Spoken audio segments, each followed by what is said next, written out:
उत्तर प्रदेश की राजनीति में एक बार फिर मुसलमानों की चर्चा होने लगी है। बिहार के बाद अब यूपी में चुनाव है और चर्चा लाजमी है कि किस तरफ मुसलमान वोट करेगा।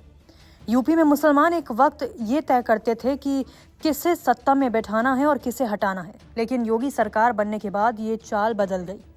2017 विधानसभा चुनाव और 2019 लोकसभा चुनाव के बाद यूपी की राजनीति जातीय समीकरणों से निकलकर दो समुदायों, हिंदू और मुसलमान के बीच बंटने लगी।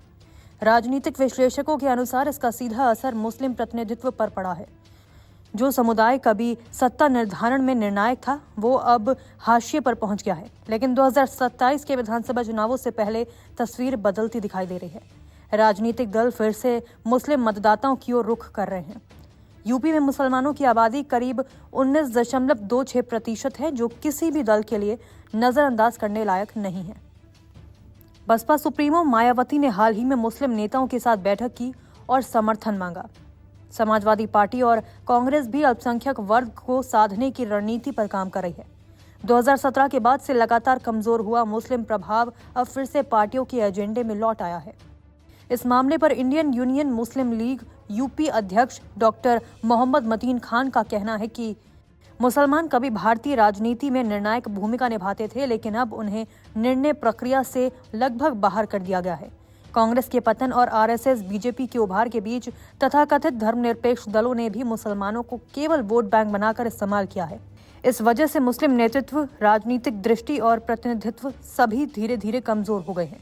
मौजूदा दौर हिंदुत्व के प्रभुत्व की राजनीति का है, जिसमें मुसलमानों का ना तो नेतृत्व दिया जा रहा है और ना ही वास्तविक भागीदारी।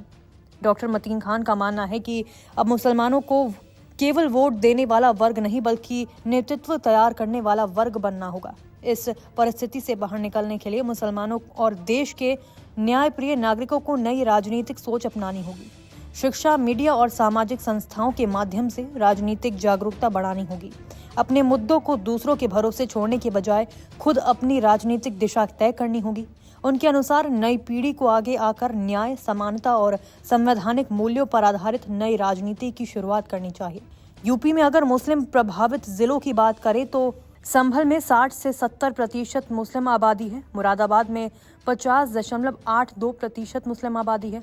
रामपुर में 50.57%, बिजनौर में 43.03%, सहारनपुर में 41.95% और मुजफ्फरनगर में 41.3% मुस्लिम आबादी है।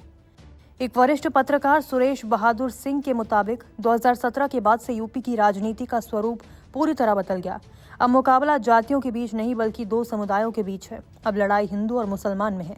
ऐसे में 80% हिंदू बहुसंख्यक और 20% मुस्लिम अल्पसंख्यक है। 20 पर 80 भारी पड़ रहा है।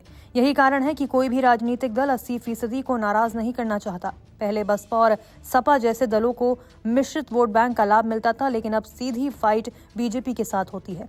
सुरेश बहादुर सिंह ने आगे कहा कि 2027 के चुनाव से पहले एक बार फिर जातीय समीकरण सक्रिय हो गए हैं।